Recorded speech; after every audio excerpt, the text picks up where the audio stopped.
do I want motherhood to kind of encompass my entire identity? No. And so I feel like for women who are much older than me, like, don't feel like because you didn't have children that you're, again, lesser than other people, or that's supposed to define you. You are so much more than whether or not you bear and bring a child into this world. I'm Kelty McGuire, and you're listening to the Kids Are Childfree podcast. All right, so we mentioned earlier in this episode that Janel recently attended one of my Kids Are Childfree workshops. And I thought rather than me telling you about these workshops, I would get her to just share a few words about her experience.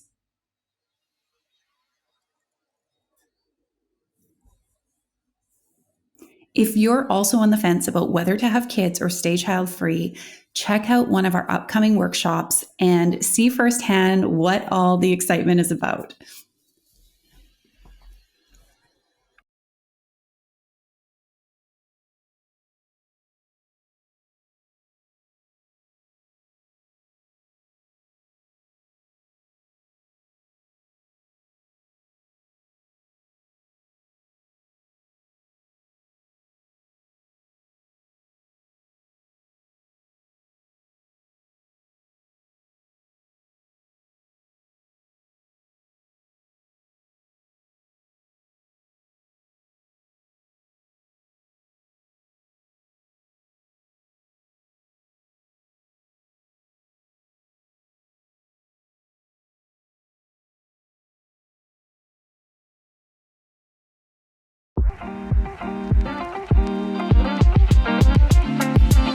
Hello, Janel. Thank you so much for joining me here. Nice to see you. Hi, Kelty. So good to see you too. Now, I want to set up this conversation a little bit because Janel and I met, I guess, fairly recently. I think we had exchanged a few DMs through the Kids Are Child-Free account. And Janel actually attended one of our recent Kids Are Child-Free workshops. And I have to say, Janel, I was so impressed with everything that you shared. And I say that because being on the fence about whether or not to have kids is a struggle, as probably most of you listening will know. And it's something that I also know personally. And I just felt like you had such a positive outlook in terms of being in this in-between that can be, I guess, a teachable moment, as Oprah likes to call it, in terms of what it means to be on the fence about kids or child-free. So I'm so happy you said yes to joining me here today. I know for me, a big part of my own journey to getting clarity was actually realizing I'm not the only person who's on the fence, and there's a lot of other people who are struggling with things. And my hope is that your story will help others perhaps identify in their own story. So I guess to get into it, I'd love to just hear or have you share a little bit about who you are, whatever you'd like to tell us about yourself. Yes. So again, Kelty, thank you so much for having me on your podcast. So my name is Janel Forsythe. I'm a 30-year-old woman, born and raised in the U.S. I would say that in my day-to-day life, I spend a lot of my time working as a nonprofit communications professional. I'm really passionate about advocacy, social impact communications. And then outside of work, I really like to do different things like traveling, reading, listening to music, spending time with family and friends, going to culture organizations like museums, especially around the DC area, which is where I'm based right now. And just also taking time to rest and relax whenever I can, since I like to stay busy.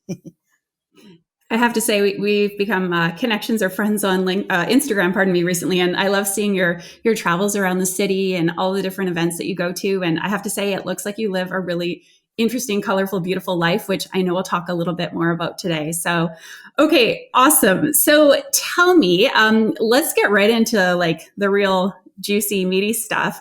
I know that you've shared with me that the life you're living today as a woman who's 30 years old without kids, you'll have to forgive me. I'm not sure if you just mentioned it now, but I know you're also single, that your life today is quite different than perhaps what you would have expected your life to look like, or perhaps what others maybe expected of you. So can you share a little bit about that? Yes. So I would say, as with so many other women besides just myself, I think when I was kind of up and coming, I assumed that at this point in my life, I probably would have had maybe a romantic relationship or two or a few up until this point, maybe at this juncture in my life, because a number of my peers are currently going through this. I possibly would have been, engaged or in a serious enough romantic long-term relationship with someone else that we would have been considering that step of engagement or marriage, and possibly even seriously thinking about having children within the near future. So that's kind of the life that I think, just based on society, based on peer pressure, based on just kind of what I wanted and had desired for myself up until this point, I think that's what I thought my life would look like. I'm curious as well, in your family now, was there an expectation, or is that something you've seen, for example, uh, siblings from your parents, extended family? What's that look like, or kind of the narrative there been? Yeah, I mean, I think one thing is, as an African American woman with two Caribbean immigrant parents, I would say there's a lot of talk sometimes about like people in the Black community being raised in like single parent homes. And I was not raised in a single parent home. My parents got married long before I was born and are still together now. So I think, the whole marriage kit idea was what I grew up with, and thought that that was going to be the track I'd be on at this point. But as fate would have it, I have been a person who I consider myself to be a lifelong single. I had dated a little bit when I was in my early 20s, primarily via the apps, but that experience was really difficult. And I felt like the longer I was on the apps, the further away I felt like I was getting from my goal of trying to find a long-term relationship. So I deleted them for good 6 years ago. And it's just been, good vibes and positive ever since for me. And we'll get into this later, of course, but that is, expectations versus reality for me personally. And I think that it's just taught me so much, and I think feeds right back into like how I became and started to identify with just the whole like fence sitting aspect of deciding if I wanted children or not. Yeah, well, let's delve into that a little bit more, because I am curious with this kids or child free decision, or indecision as it may be. What would you say, first of all, came first? Like, I think there's a sort of cultural narrative or assumption that if you're single, you wouldn't necessarily be thinking about the having kids or not, because that's the thing that comes first, finding a partner, then perhaps having a child. And likewise, I think a lot of people assume if you're single, that means that you would have kids if you could have kids, but you're not in a position to have kids. Now, of course, we know there's various ways to become a parent, but I think the idea, and a lot of people assume when they see a single person without children, that it's circumstantial that they don't have kids. It's not necessarily by choice. So I'd love to hear a little bit about how those two things sort of interrelate for you. Yeah, I would say for me, um, I think that when I think about having children, I had looked into, say, like this whole single mothers by choice community. And I think those women are amazing, right? Like they are not waiting on a man. They're not waiting on a partner in general. They want that family. They're going to get it. And that's a community I felt like, again, as a single woman, it's important for me to know my options. At the same time, I do think that oftentimes I've fallen into the habit of conflating partnership with family and children because of just sheer socialization, right? Like I feel like, especially in the US, single mothers, single parents in general are frowned upon. Also, too, like being from the Black community, it's still a contentious subject of single moms, even though so many people, that's what their families look like. So I think just like dominant mainstream society, giving us all the image of a complete family is a husband, a wife, 2.5 children, a white picket fence in the middle of suburbia. Like it's the whole package. And so as someone who I feel like I tend to be future oriented, I tend to think about, okay, what could I foresee my life being? I think just the longer I've been single, the more I've entertained the fact that, okay, would I be okay with potentially not being married? At this point, yes. Would I be potentially okay with not having children if it's not meant to be? I'd say also yes. So I think that's how I've just kind of learned to be more open-minded about what future possibilities for my life could be like, and not feel like beaten down by like pressure or internalizing these messages that I think our society imparts to people, that you're incomplete, or dare I say a failure, if you fail to achieve those things. Yeah, 100%. And I see particularly women who are younger and younger online talking about how I think there was even an article I read the other day, but really like not meeting these quote unquote life milestones, how much pressure they put on themselves to, again, I use achieve in loose terms, achieve these certain things, whether it's schooling, a certain job, a partner, babies by a certain age. And so I'm curious for you, like you have such a great healthy outlook. And I'm sure it's the result of a lot of work and it's taken time. But when you talk about not internalizing these messages that we get about how life should look and how things should be and what it means to be successful, how have you been able to sort of like rise above that, if you will? Yeah. So I would say, Kelty, for me, like a lot of like great resources that I happen to just find by accident have really been influential in me shifting my mindset from one of fear and anxiety, particularly around being single, to one of like optimism and hope and empowerment, and just taking charge of who I am and what my story is, and what kind of life I could lead for myself. So, I'd say some big ones, particularly around like the timeline, is a book by a woman named Dr. Kinneret Lahad. She's a sociologist, and it was called A Table for One. And it focuses a lot on like the issue of timelines and young women and having that conventional life based in Israel. But I felt like, being from the United States, a lot of the themes in the book I could really identify and relate with.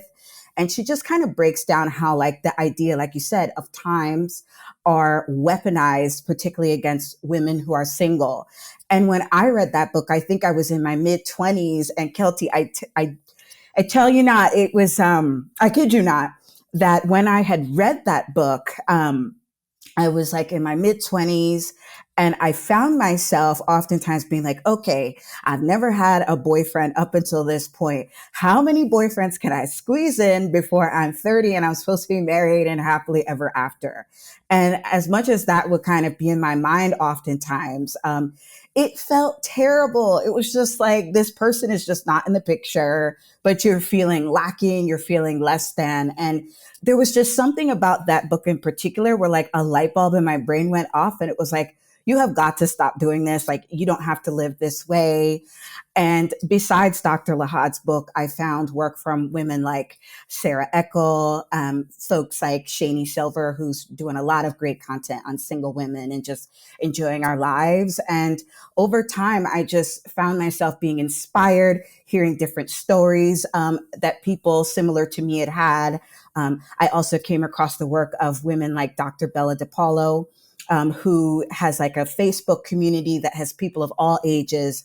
Shani also has a Facebook group with single women primarily, and some single men as well, but of all ages. And I feel like I've been able to really just relax about feeling as if I have to accomplish and achieve certain personal milestones at a certain time, because I see so many women who are my age, a bit older, and way older, and they are just living their best lives. They have their own homes.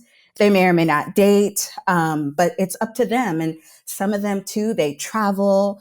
Some of the women I follow just in general on social media, they do like a lot of humanitarian work.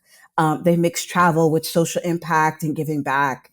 And so for me, it's just like, while I think just kind of the societal ideals that I grew up with, I think were very limiting and narrow, the world itself has just opened up to me in such a way that I feel like no matter what's in the cards for my future, I'm going to be okay. I'm going to enjoy my life, and I'm going to make most of my limited time on this planet, but not limited in the sense that if I say don't get married or have kids, that's it. It overshadows everything about me. I think that when I see and perceive of my life now, I'm just like, I have so much time. I'll be here for a while. Like, I was even, hearing two women on a podcast, I guess in their 40s talking. It was just like, they are a full like decade older than me. Like, there's just so much life left to live from where I am to where they are, like, no need to rush or stress out about these things. Such an amazing perspective. And I really appreciate you sharing those resources with us as well. I'll make sure to share those in the show notes for anyone listening, and I'll make sure to get those from you, Janelle, in case I didn't capture them all. But and I have to admit, some new names for me, so I'll definitely be checking them out. I'm curious to know, I mean, a couple things that come up for me with that. You're 30 years old now, and I know for me, there was an increasing feeling of pressure as I approached 40 years of age. And I'm curious, do you think that I guess I'm curious to know that role of time for you. Have you felt up to this point that that's added a greater degree of pressure to figure out the kids are child free question, for example? Or I know you mentioned in the past, you've put dating aside and you've committed yourself to being single. But in the past, would you say that passage of time has impacted you, I guess, in sort of a negative sense? And what might you say, or what kind of advice would you give to somebody who is getting closer to 40, or perhaps is even older and is saying, okay, I still don't have this kids are child free question figured out. What should I be doing now? Let's say a decade later or a decade on.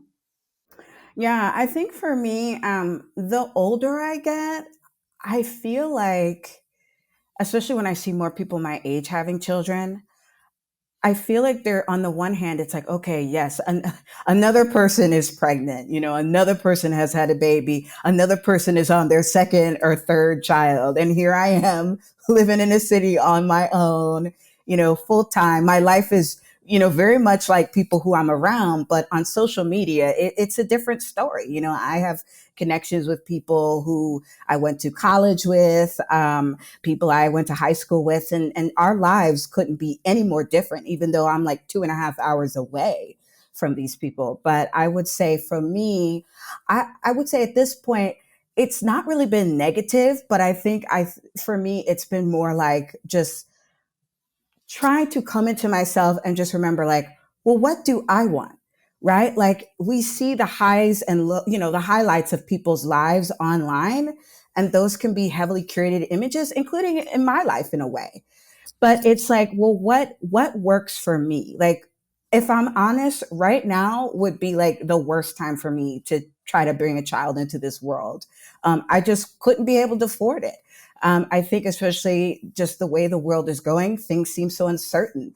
As a millennial, as a younger millennial, I feel like I was kind of raised up in this environment that was just filled with optimism and looking forward to the future in a good way from a current events and political perspective. But, we now find ourselves in this era of, just a major global pandemic that took so much from people, took people's lives, health, safety, everything.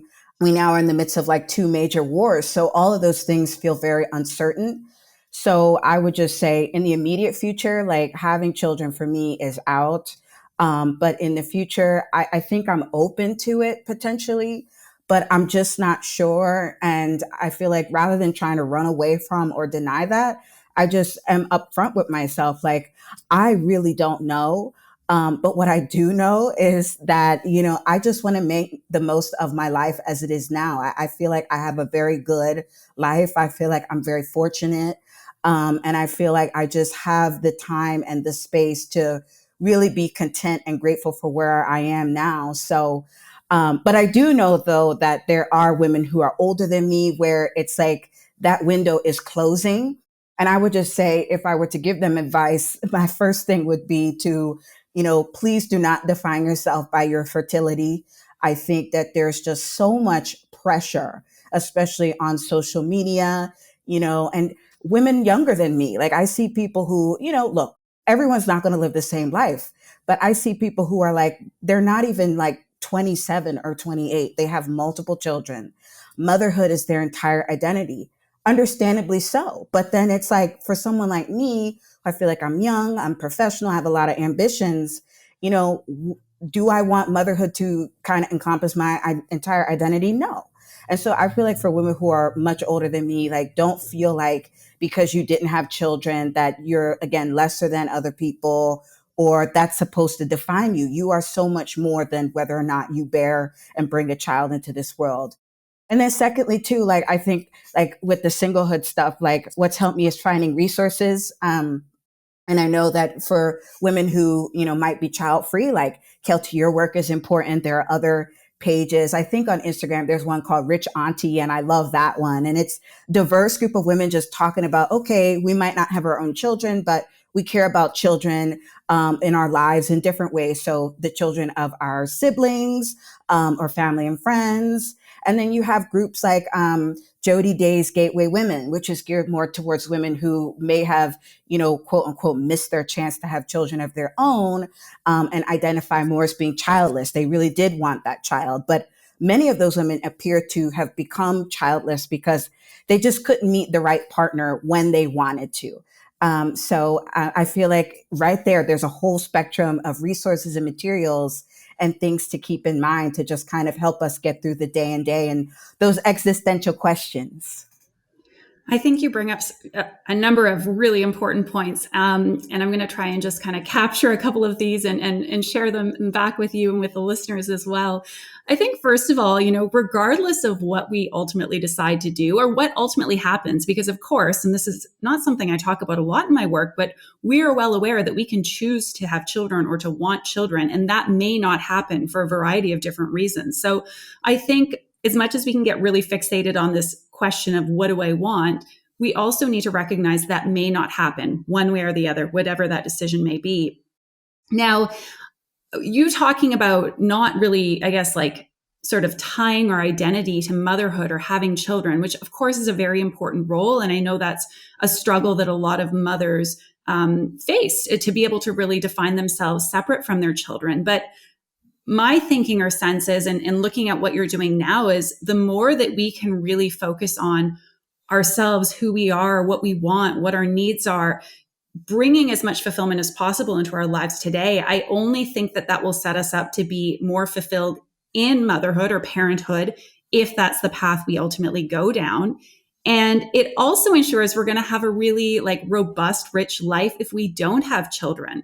So such a good point that you make there. And to that point, the big thing that really comes through to me from this conversation and previous conversations we've had is that you are not making your happiness, your fulfillment, your joy contingent on having a partner, having children, or any other number of factors. You're really saying, this is my life. I'm going to squeeze as much goodness out of it as I can, regardless of what happens. And that is such a beautiful thing to see. And I have to say that for me was one of the most freeing decisions that I made. And the conclusion that I came to is hey, I can be happy either way, anyway. And that's, of course, there's things that can happen in our lives outside of our control, but a lot of that's our responsibility, right? To say, what can we make of what we've been given, what we have, where we are today? And so I'd be curious, I know you mentioned a few different facets of your life, but what would you say are some of the things that you've done or some of the perspectives that you've taken in order to bring fulfillment to what is and who you are as it stands right now? Yeah, so I think for me, some different things that kind of give my life purpose and meaning are, I would say lately, leisure time. I think it was a few months ago, I saw David Brooks. He's a New York Times opinion writer. He did a whole thing on how, a whole op-ed on how young people are putting career over marriage. And it really stood out to me because I just thought to myself, what about the time that we just take to, shut off from work, shut off from feeling obligated to everyone else but ourselves, and just rest? And, Kelty, I know when I had, and we'll talk about this later, when I had done the workshop with you and you asked me to describe my ideal day, it made me realize how I like to be busy, but I also like to just rest and relax after a full day out and about in the city. And that's just perfect to me. So I feel like leisure is just such an important aspect of my life. I also would say another thing that kind of gives my life fulfillment and meaning is, having goals for myself where I know that I can set them and achieve them. So for years, I have wanted to say, travel to Egypt. I was always the little girl growing up. Anytime I would see documentaries about the pyramids or King Tut or a local exhibit in my town, I would always try to go. And so, for my 30th, year of life, I finally got to go to Egypt in June. It was amazing. I feel like I think about that trip every day, like knowing that I had my mind set on that and I actually achieved it. It changed my life. And just in addition to that, I've had the opportunity to live abroad in London twice as a student, but those were really transformative experiences for me. And, you know, for my 30th year of life as well, like I've gotten to see 20 countries so far. So I'm just like, okay, in the grand scheme of things, like I just want to see more places, do more things, and also take my time. Like I met a woman this past weekend who said she seemed like she was in like her, I don't know, earlier mid 40s. And she said, I'm finally going to Asia for the first time. And I've been to like 30, 35, 40 or so countries. And, as someone who was like dying to go to Japan, I would go in a heartbeat if it was cheaper for sure. But I'm just like, I have so much time to do these things and I think I will do them. And they really just give me so much joy. And I just hearing you talk, I mean, first of all, yes, Japan is on my list. I was there when I was 17 with a school trip and I've been wanting to go back and I can only say good things. Of course, going somewhere as a 17-year-old is a bit different going there as a 41-year-old. So I look forward to revisiting it. But what I sometimes think, and of course, there's no shame in wanting or choosing to have children. But what I often feel is that there's a real lack of imagination in terms of what else life can look like or be if we don't have kids.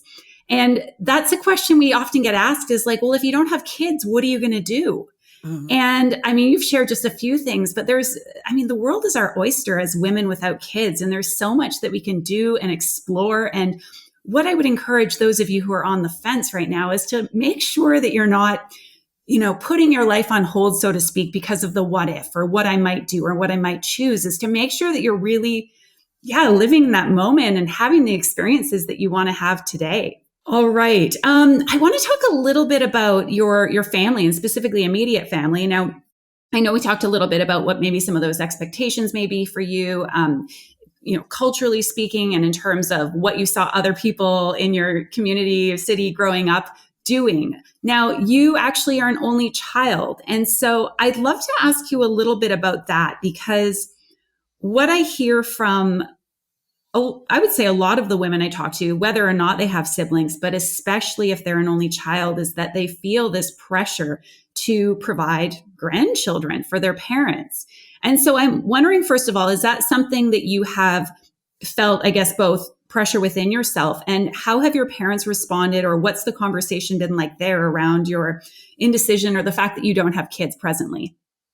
Yeah, I would say as an only child, it is like a unique struggle at times. I think for a few factors. I think with only children, basically our parents are our only immediate family. There's no other child that grew up that we could kind of build those relationships with. It's just you and your parents, kind of one direction, either way. And so growing up, I found that, for example, I was very smart, astute student in school, and that made my parents very proud. And so I think when you're an only child, just wanting to make sure your parents are happy and please them is a big thing. And then too, I think there's that aspect of like, if you decide not to have kids and you don't have any siblings, like you are it, like you are the last person in that family line. So I feel like that can also create a lot of pressure. And then plus two, like, I know my parents, like I know they would love to have grandchildren, and they've, hinted as much to me about that. And so that can be, tough to deal with sometimes, especially if you're not sure or you just don't know. But I think, Kelty, the way that I've handled it is just like, it's okay for people to have desires, whether it's you, whether it's your family or friends. But ultimately, like, if you have children, for example, like they're not going to be raising them every day unless something happens to me, for example. So the child rearing is going to be all on me. Also with kids, like we're going to be totally different generations. Like they're not going to be my kind of compensation for a sibling at all. I will be raising them. Right. Because I think for me, for example, I'm like, if I had kids, I would lean towards having like at least two at this point. But then again, understanding like they're my children, they're not makeup siblings for, all those years on my own.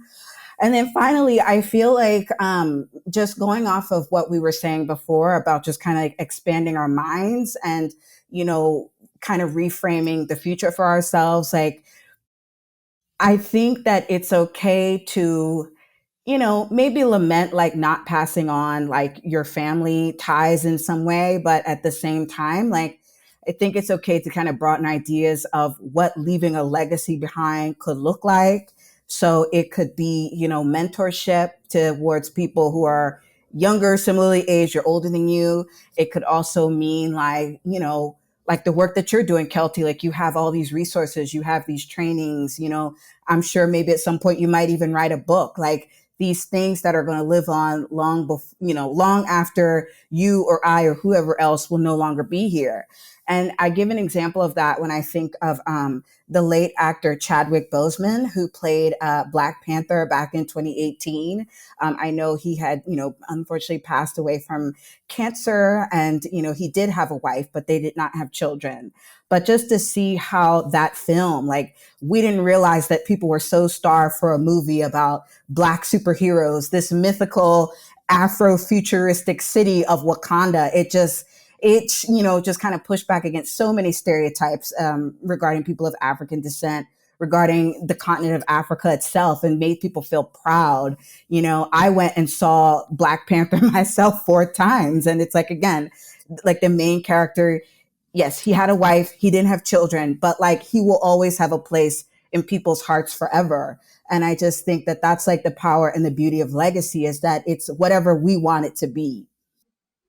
So powerful. That's such a great illustration and example. And I have to say, I am not a moviegoer, which is quite funny because one of my dear friends is a film producer and director and writer. And we always laugh that we have a lot in common. We've got those two things like polar opposites. And I've never seen Black Panther, but I've only heard that it's an incredible film. And that is such a great example of what legacy can be and look like. And of course, as you say, it's up to us to define that and also to decide if that's something that's important to us.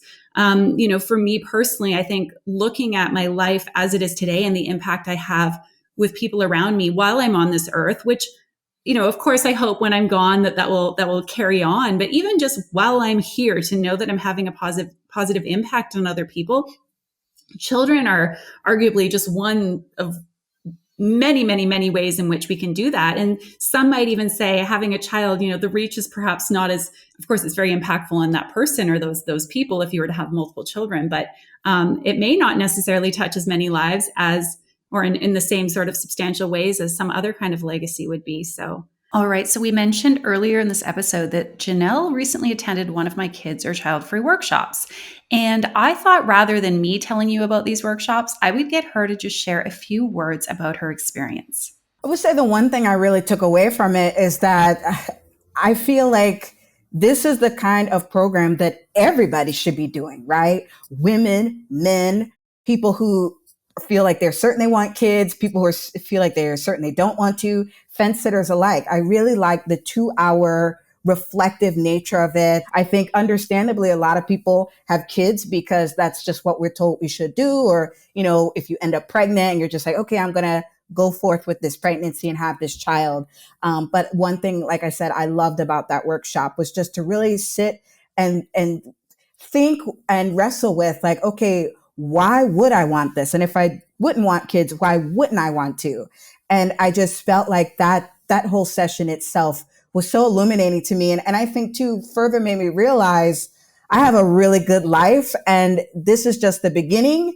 You know, so long as I have good health, so long as I'm able to take care of myself, I want to continue like reaching and meeting my goals, making new ones. And, you know, instead of seeing life from a place of fear and anxiety, seeing it as a space of ample and endless opportunity. If you want to check out one of our upcoming kids or child-free workshops for yourself, I will include the details in the show notes of today's episode, or you can also head to kidsorchildfree.com to check out upcoming dates and to buy your ticket.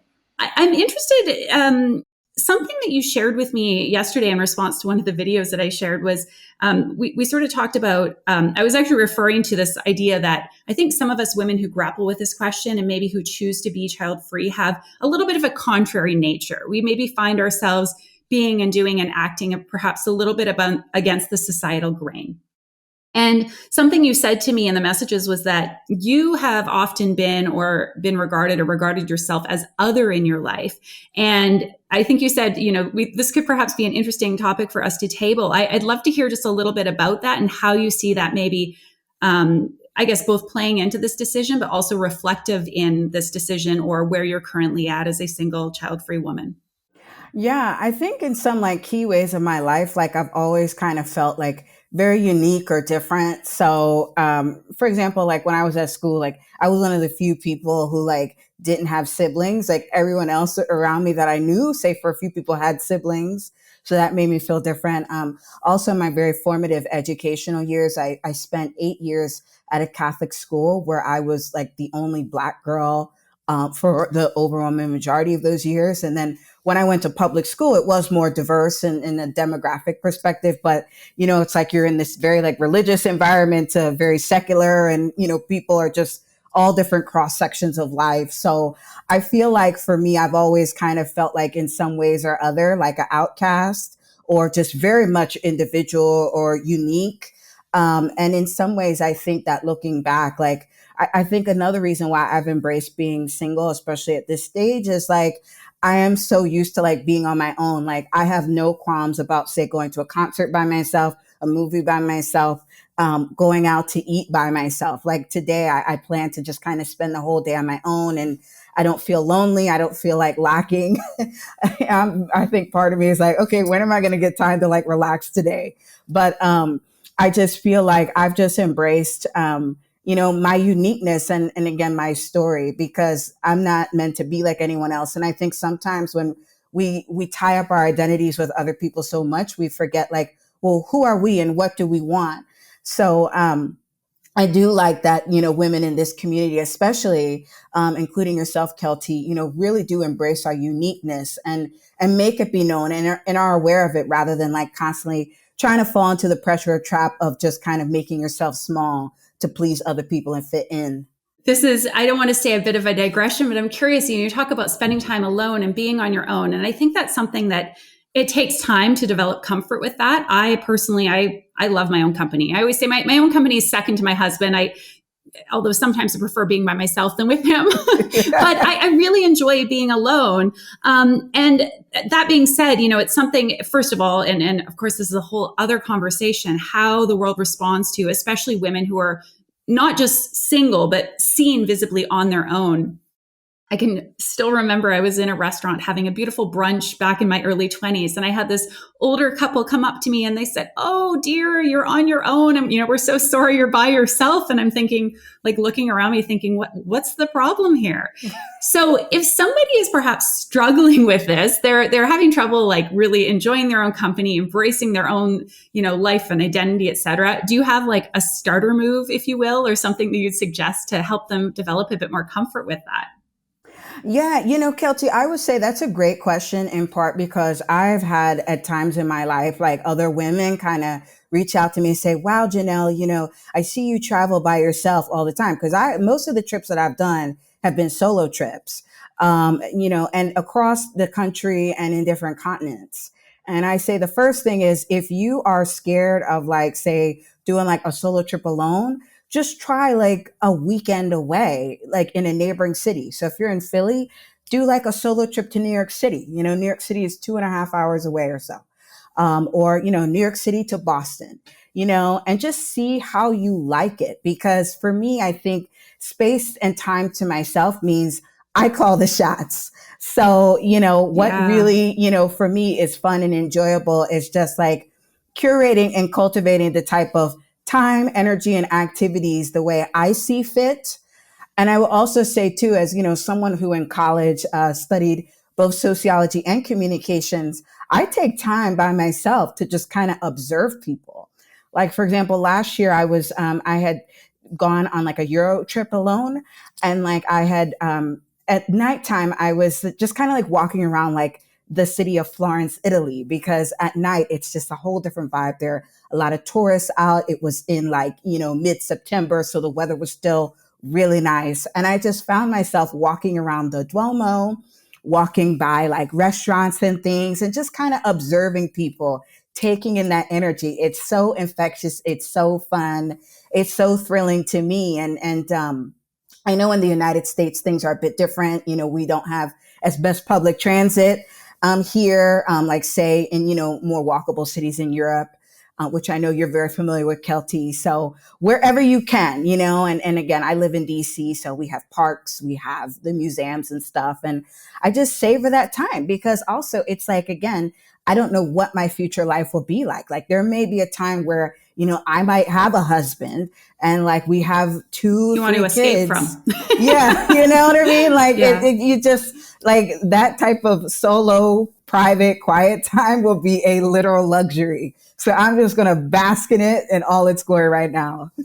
Yeah. And, you know, I think it's like a muscle. We have to work to get more comfort around that. And I think oftentimes when we're alone, we have the assumption that we're really standing out from the crowd, so to speak. But I like what you suggest about really like turning your focus outwards more when you talk about being in Florence and enjoying the city life and watching people and seeing who's out and about. And I believe, and I know from experience that we do experience the world differently when we're alone, and people respond to us differently, not necessarily just in negative ways, as you know, I shared in the restaurant brunch example, but oftentimes we connect with people and have conversations we wouldn't otherwise have.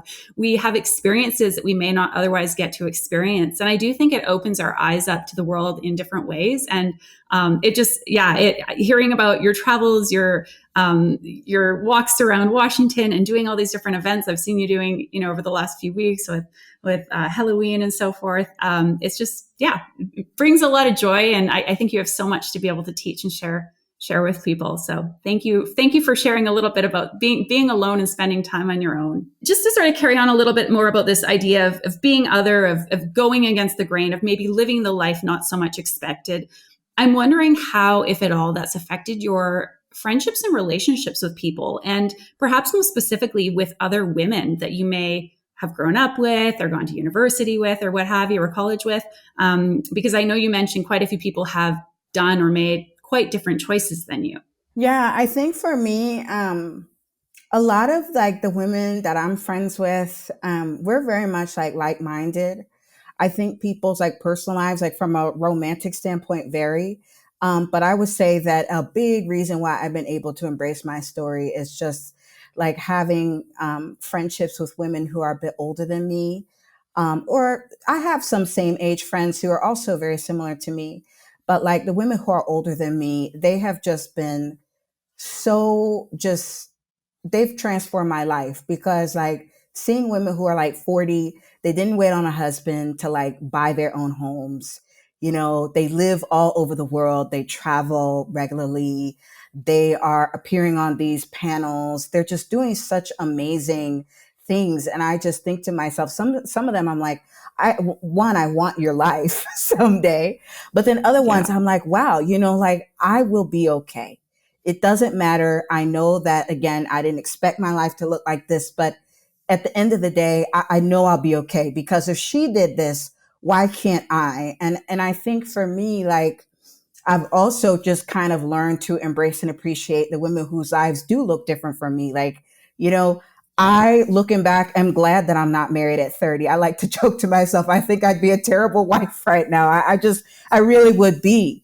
But I wasn't able to kind of get to that point without just, you know, being on this planet a little bit longer and thinking about, okay, if I was married, like I'd have to compromise a lot of things, which is fine, right? With the right person. But it's like, but I have this time to myself now. And why is that a bad thing? It's really not. It's a good thing. And I think too, at this juncture, I think this type of autonomy, I think this like embracing and loving of myself, like that's what I should be carrying into like a future romantic relationship anyway.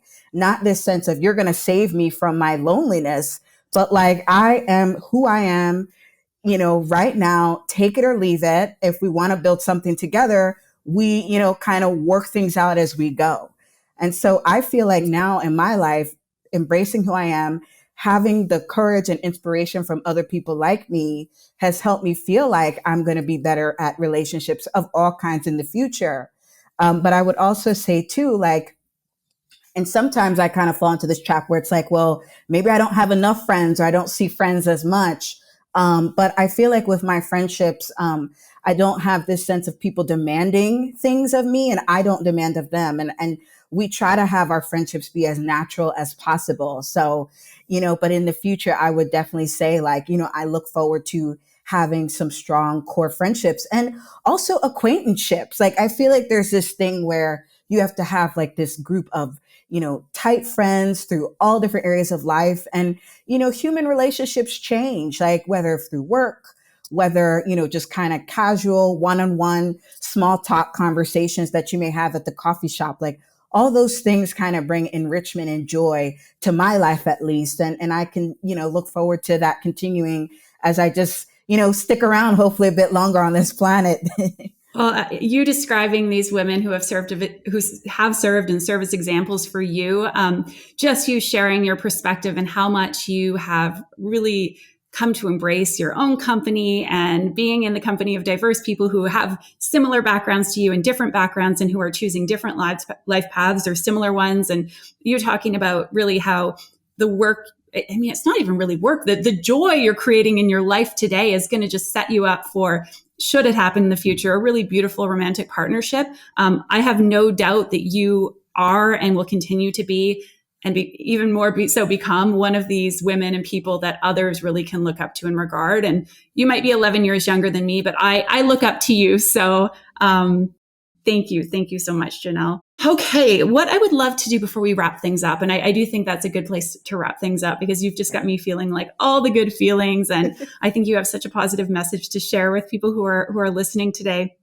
I have 5 different sort of rapid fire questions I'd love to pose, or sentence, I guess, what are they called? Like, I want you to finish a certain sentence. Sentence starters, you're the finisher. So no pressure, but I have not prepped Janelle on these at all. So, okay. So finish this sentence. Being child free is freedom, independence, autonomy.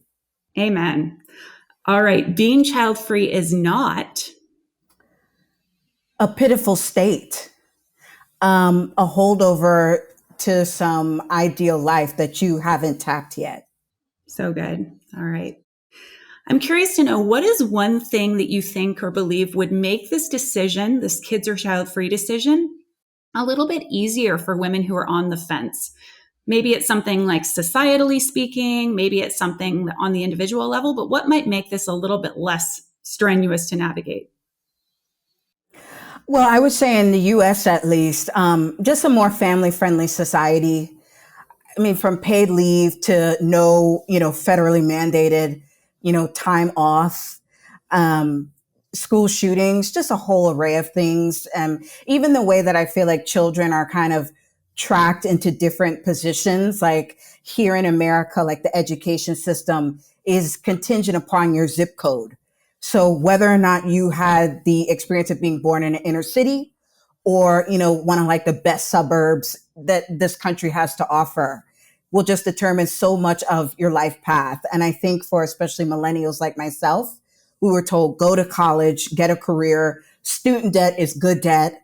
A lot of us have realized that these things have not really rung true and we're further in debt. We're further unable to buy homes.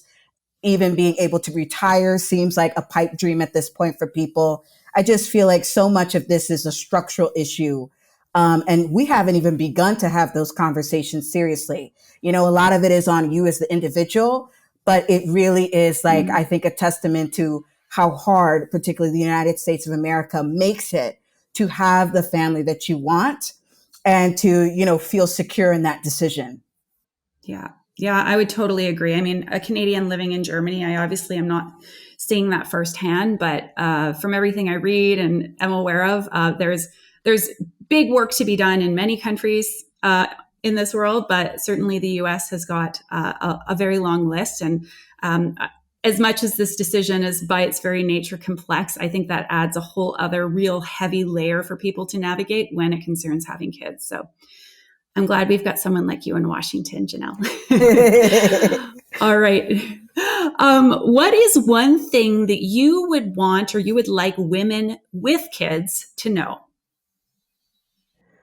I would say that I think the women in my life who have children, I just really admire them. I love that they have been so certain about their decision to want children and that they've had it and they seem to really enjoy having the children in their lives. I will also say too, I appreciate women who, have children, but question a lot of what seem to be like societal pressures that still come with motherhood, right? Because I think with child-free people, it's one thing to have people judge you and say you don't have kids, but it just seems like nowadays when you have kids, like the constant performance of motherhood, especially online and in front of, people and don't know, it just seems excessive and a lot.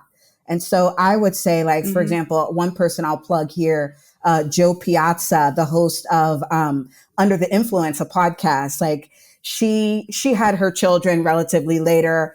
And I just find that the way that she's able to kind of, think about phenomenon like trad wives, phenomenon like what is it like, how does it impact children to grow up in a family where there's a camera around at all times and you have to be looking a certain way because your mother's going to post this on social media to get like ad dollars. Like just all of those different things are like part and parcel of motherhood. And I think it makes me just realize that even if I had kids, there's no end to the societal pressure. It just goes on and on and on, no matter where on the fence you are about this. It's such a good point. And I was thinking of that just the other day that, a lot of us who are on the fence, we sense and feel this pressure from external forces and, specifically family members, for example, or friends. And, we have to have a child. We owe that to someone. We need to provide that. And let me tell you, if you become a parent, it really is only going to start there with piling on the pressure, the judgment. You're doing it wrong. You shouldn't feed your child that. The school that they go to isn't this one. Like, so I would agree with you. And I can only commend mothers and parents who are navigating that right now. Okay, one final question, and that would be if you could give one piece of advice to someone who's currently on the fence about whether or not to have kids, what would that piece of advice be? I would say your ambiguity, like I would say, don't see it as like a barrier or, like an albatross around your neck. Like see it, I think, as opportunity. I feel like my fence sitting has allowed me to really stop and think and reflect. And I think too, just like, I see this decision as one where it really could go either way. Like, I feel like I'm 50-50. And I'm like, I know that if I don't have kids, I'll be okay. If I do have kids, it'll take some adjusting, I think, given my independence and just how I kind of go throughout life every day. But I think I would enjoy that experience too. But I also think too that, how you feel, don't really be so hard on yourself. I think this is just centuries of programming, especially of women, that there is just one way we're to live. If you veer off of that, you are doing womanhood wrong. And it's just not true. I think that, and also too, being from the US, we just had Roe v. Wade overturned last year. So a lot of women are outright just losing our opportunities to decide for ourselves what our future families could potentially be. So, just know that you are loved, you're supported, and I think ultimately you will make the right decision for yourself. Thank you so much, Janel. And thank you for joining us for this conversation. I am so happy that you said yes to coming on here.